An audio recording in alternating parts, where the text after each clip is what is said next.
Hey guys, welcome to FM Driving School, and really amazing news right now. We're going to be starting our driving lessons and our driving tests on the 12th of April, which is literally tomorrow. So, amazing news. Hopefully, you guys are well prepared for it. We're going to give you a few quick tips as to how to prepare for your driving lessons and your driving tests. Don't forget, you can always check out my YouTube channel. I know you're on it watching it, but go through the videos. We show you how your first driving lesson is going to be like, what your instructor will be teaching in your lessons, as we are fully qualified driving instructors, so we know exactly what happens, as well as, like, for example here, how to impress the driving examiner. Don't forget, also go to my website fmdrivingschool.co.uk or .com, and you can go through all these free resources. Let's go to learner's guide. Let me just click on it.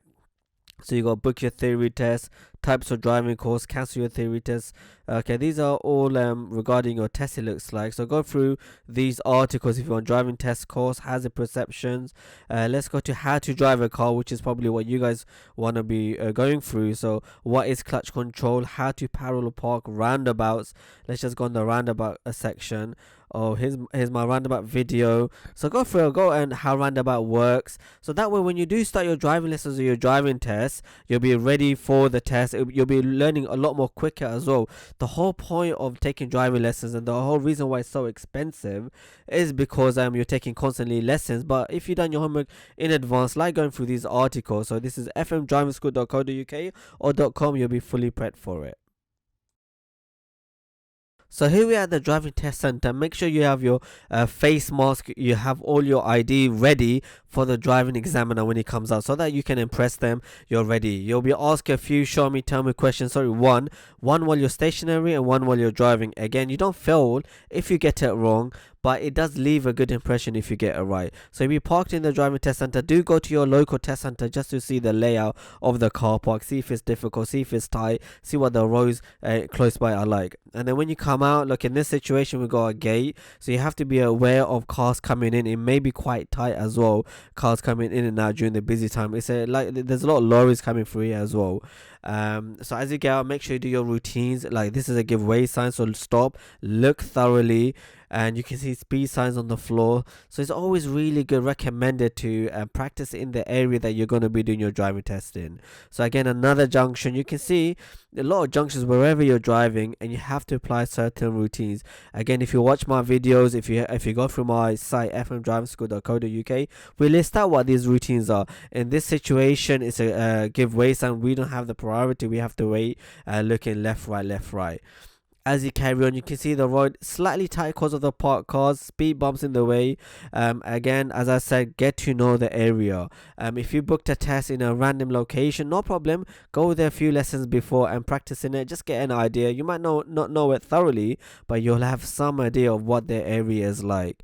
Look at this car pulling out. So be aware of other drivers around you. You could actually fall for somebody else's mistake upon you. So for example, a cyclist might just pull out randomly, and you didn't react, and maybe they should have stopped. Not, it's like even a car like this car, for example, and pulled out even though it was your priority, and you didn't react to somebody else's bad driving or bad actions. And you can fall for the late reaction. Unfortunately, it does happen. But let's hope that your driving still is on point, that you don't fail for your driving or the way you're driving in your reaction. So here we got a junction. You can see 30-mile sign. So as you're driving, constantly look out for speed signs. Be aware of the surrounding area. Check your mirrors thoroughly so you're aware of who's around you, what the next steps may or may not be. Here, as we get around, you're gonna see. You can watch the whole video as well. I'm just giving you a few quick tips in this little section. So as you get on, this traffic light, the red traffic light wasn't for you. That was for the cars behind as you were turning right. So that main road, they would be stopped for you because your lights were green. Here it's quite easy to break speed limits, purely because it's quite straight road, and now there's a massive gap in front of you, and you might accidentally go over the speed limit, or you may forget the speed limit, because certain roads, certain areas are 20 now, even though in the theory test it does say street lights suggest the roads are 30. It doesn't not. So go through your theory test and you'll know what I mean by that. And now we got a massive gap. Make sure you don't easily break the speed limit. Constantly watch out your speed. Sorry.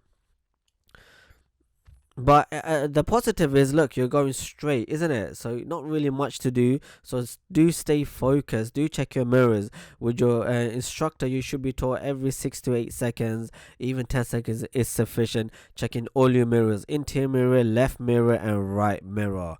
As I said, things are always changing. We got a cycle in, for example. You never know. People might be coming behind you, on the side of you, on the right of you. So if you're checking your mirrors thoroughly, you'll know who's around you. You'll know the steps to take. You'll know if somebody's gonna make a bad move. And here we're coming up to a junction. There's I think a massive roundabout up here. So let's just quickly go through the massive roundabout, and we'll leave it at that. When you're waiting, do you have to put the handbrake? You don't have to. If you did, it's not a problem. Your foot can be over the gas. If you're driving an automatic, again, you don't really need to. Your foot should be on the brake. Okay, as we're driving, we're gonna keep a nice gap. We're looking out for speed signs. We got a bus in the way. We should be checking our right mirror. He's got both lights on, therefore he's stationary. And do try to overtake the bus if there's a gap, if it's safe. You don't want to be sitting around there and potentially getting yourself a fault. So you can see as on the right, car parking. So one of the maneuvers when you're doing your driving test is bay parking. Do practice that with your instructor or with yourself. Go to the car parks local to your area, because those are the car parks you may be taking on in order to do bay parking. Certain car parks, the bays are slightly tight, slightly small. The shape of the car park is slightly unusual, so do check it out. Here's it's 20 miles an hour, we can see, and here's a massive roundabout coming up, 3 exit roundabout. So let's see where we're gonna go here. So that's the first thing you should notice, the signs. Okay, the examiner will then say to you in advance, we're going straight, left, or right, wherever he's taking you. In this situation, I don't even know what's going on right now. Let's see what's happening. If you're on the right lane, I'll be assuming we're taking the third exit. If you're taking the first or second exit, you should be on the left lane. So if you're on the right lane, we should be. Let's see what the student does in this particular roundabout. In a massive roundabout, you may stall, you may try to rush and stall. As long as you stop behind the line and it's safe, don't panic, just restart the car safely, and it will just be counted as a minor fault. It wouldn't be considered a major fault as long as you're not affecting someone. So as you go around, here's a first, always count so you don't go to the wrong exit. Here's a second. So as you get around, you should be checking your left mirror and indicating and moving across. Ideally, you want to move to the far left lane. It looks like we did in the end, so that's fine. You can come off straight away on the right, or sorry, on the left, or on the right and then move back into the left. Let's leave it at that for now. That's quite a bit. Do watch our other videos. And as I said, you can always check out my site, fmdrivingschool.co.uk or .com. And good luck to everybody who's got a driving lesson, driving test coming up. Thank you for watching. Don't forget to like, share, and subscribe.